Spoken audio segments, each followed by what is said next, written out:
Cette nuit-là, debout devant la vieille maison de mon père, la maison d'enfance chargée de souvenirs, l'avis funéraire encore légèrement parfumé d'encens blanc et froid collé à la porte, je n'aurais jamais imaginé que ce lieu deviendrait le champ de bataille où le lien entre frères faillirait se briser irrémédiablement. Qui aurait cru que ce qui étranglait mon cœur n'était pas seulement le chagrin d'avoir perdu papa, mais le silence glacial, les regards glaciaux du sang familial devenu lointain, entre des murs qui autrefois retenaient chaleur et amour. Mais la véritable tragédie ne faisait que commencer.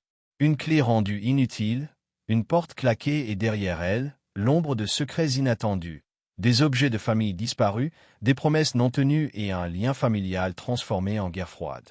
Cette nuit-là, j'ai compris que la perte de papa n'était que le début de la douleur. Les blessures les plus profondes venaient du seul parent en qui j'avais le plus confiance. Que feriez-vous si vous vous trouviez au carrefour de la justice et de la famille, sachant qu'à l'intérieur de cette maison se trouve une vérité qui pourrait soit sauver votre héritage, soit détruire tout ce qui vous est cher? Avant de commencer, laissez un commentaire ci-dessous pour nous indiquer la ville depuis laquelle vous regardez la vidéo. Bonne lecture. La dernière fois que j'ai vu mon père vivant, le soleil de fin d'été traversait les stores de l'hôpital, transformant la chambre stérile en une teinte dorée qui me rappelait les dimanches tranquilles, le genre où nous trois, papa, John et moi, nous asseyions ensemble dans la vieille maison pour manger des crêpes, faisant comme si ces moments pouvaient durer éternellement.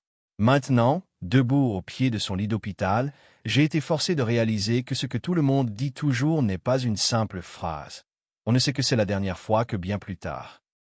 La main de papa dans la mienne était fine, les os apparaissant sous une peau de papier.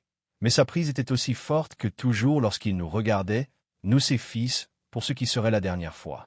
À côté de moi, John se tenait droit comme un piquet.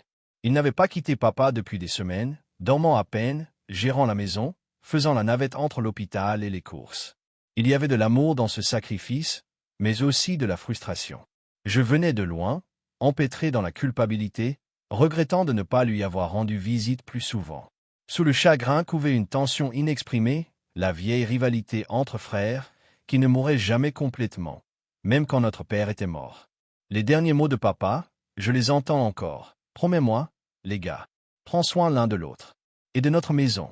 Je veux que vous ayez tous les deux tout ce que j'ai construit. Son regard naviguait entre nous, imprimant ces mots dans l'espace qui nous séparait. Ne laissez pas cette maison vous séparer.